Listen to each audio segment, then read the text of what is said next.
Assalamualaikum. Selamat siang Pak Abbas. Bagaimana kabarnya Bapak? Waalaikumsalam. Selamat siang juga Bu Sinta. Ya, alhamdulillah hari ini kabar saya baik dan semoga nanti kita juga selalu diberi kesehatan, baik selalu, semangat selalu dalam bekerja. Bapak, untuk kali ini saya akan mengadakan wawancara dengan Bapak, yaitu untuk memenuhi tugas demonstrasi kontekstual modul 3.1, yaitu tentang pengambilan keputusan berbasis nilai-nilai kebajikan sebagai pemimpin. Baik, kalau begitu langsung saja kita mulai nggih Pak nggih. Untuk yang pertama, selama ini bagaimana Bapak dapat mengidentifikasi kasus-kasus yang merupakan dilema etika atau bujukan moral? Ya, untuk mengidentifikasi beberapa kasus khususnya untuk yang berkaitan dengan etika dan moral, ya saya melakukan berbagai cara termasuk mencari dari berbagai sumber. Ya, tujuannya untuk mencari kebenaran dari masalah tersebut. Setelah kita tahu kira-kira sumber masalahnya apa, nanti baru kita bisa mencari solusi, terus bisa menentukan saran dan cara untuk mengatasi hal tersebut. Misalnya dengan mungkin saya melakukan observasi dari kegiatan Bapak Ibu guru pada saat melakukan pembelajaran, pada saat berdiskusi dengan teman atau mengobrol dengan teman. Selain itu juga saya juga melakukan seperti tanya jawab dengan beberapa rekan guru, kira-kira ada masalah apa, seperti itu. Baik, untuk pertanyaan selanjutnya Bapak, selama ini bagaimana Bapak menjalankan pengambilan keputusan di sekolah, terutama untuk kasus-kasus di mana ada dua kepentingan yang sama-sama benar atau sama-sama mengandung nilai kebajikan? Selama saya berada di sekolah ini, setiap kali saya mengambil suatu keputusan, khususnya jika itu berkaitan dengan moral atau masalah yang berkaitan dengan guru, siswa dan semuanya itu, saya mesti melakukan yang pertama jelas melakukan diskusi dengan rekan guru, terus mungkin juga wali murid jika itu berkaitan dengan murid, dan juga komite. Termasuk beberapa waktu lalu saya juga berkomunikasi dengan kepala desa maupun pengawas, karena bagaimanapun juga yang berperan di sini tidak hanya saya, tapi semua pihak yang terlibat ini tidak hanya saya, jadi termasuk wali murid, guru, siswa, pengawas, komite. Sehingga nanti setelah kita melakukan diskusi dengan berbagai pihak, kita akan menemukan kira-kira solusi yang terbaik apa untuk setiap keputusan yang kita buat. Misal pada saat kita membuat, paling sederhana, kita pada saat kita menangani kasus siswa, kita tidak bisa langsung menentukan suatu keputusan yang berkaitan dengan siswa, tetapi kita harus mencari sumbernya dulu. Kira-kira dari guru bagaimana, dari wali murid bagaimana. Setelah itu baru nanti kita membuat keputusan yang berkaitan dengan kegiatan siswa atau masalah yang dihadapi oleh siswa. Selanjutnya pertanyaan yang ketiga ya Bapak. Langkah-langkah atau prosedur seperti apa yang biasa Bapak lakukan selama ini? Langkah-langkah yang saya lakukan, yang pertama yang jelas mengidentifikasi masalahnya, kira-kira dari mana sumber masalahnya, seperti apa. Terus mencari tahu penyebab, khususnya penyebabnya itu apa. Setelah kita tahu penyebabnya, ya kita juga cari tahu juga kira-kira yang berkaitan dengan masalah tersebut itu siapa. Setelah tahu yang terkait, orang-orang yang terkait dengan masalah tersebut, ya kita jelas mencari informasi yang relevan dari berbagai pihak yang terkait tadi. Misal seperti tadi, dari wali murid, dari guru, termasuk dari siswa sendiri. Nah, setelah kita menemukan fakta, menemukan hasil dari kegiatan kita, lalu kita akan membicarakan atau berdiskusi dengan dewan guru, mungkin juga melibatkan komite. Nah, setelah kita berdiskusi, kita akan membuat kesimpulan dan akan menentukan suatu keputusan. Dari keputusan yang kita ambil, kita lihat kira-kira itu memiliki dampak positif atau negatifnya, atau nanti kita akhirnya akan melakukan refleksi dari keputusan yang sudah kita buat. Baik, untuk pertanyaan yang keempat, hal-hal apa saja yang selama ini Bapak anggap efektif dalam pengambilan keputusan pada kasus-kasus dilema etika?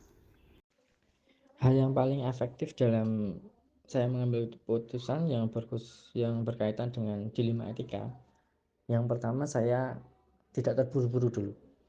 Tidak harus pada saat kita menemukan masalah tersebut tidak langsung saya membuat keputusan A, C, B, dan seterusnya.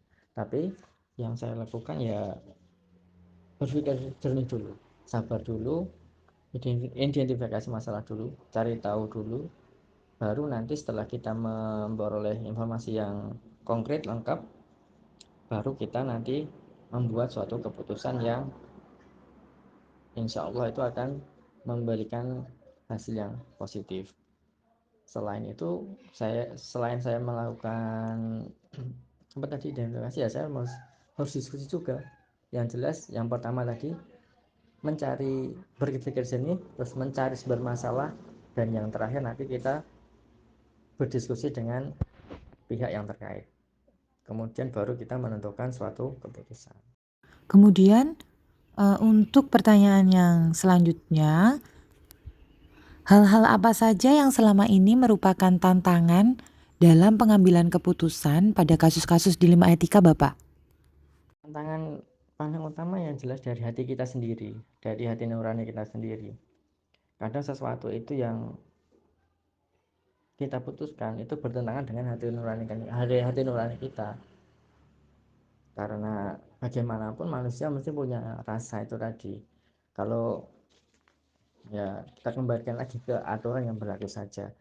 Yang jelas yang paling utama itu, yang paling mengganggu pada saat kita mengambil suatu keputusan apabila itu berkaitan dengan pribadi seseorang, itu pasti berkaitan dengan hati nurani kita. Sekarang kemudian, apakah Bapak memiliki sebuah tata kelola atau jadwal tertentu dalam sebuah penyelesaian kasus dilema etika? Apakah Bapak langsung menyelesaikan di tempat atau Bapak memiliki sebuah jadwal untuk menyelesaikannya? Bentuk atau prosedur seperti apa yang Bapak jalankan? Tidak ada jadwal, karena suatu hal itu tidak mungkin, kadang kita secara spontan itu ada sesuatu kejadian yang harus kita putuskan. Makanya untuk hal-hal tersebut tidak ada jadwal yang pasti, kecuali memang hal-hal itu bisa kita susun jadwalnya. Tapi yang jelas untuk jadwal seperti itu tidak ada.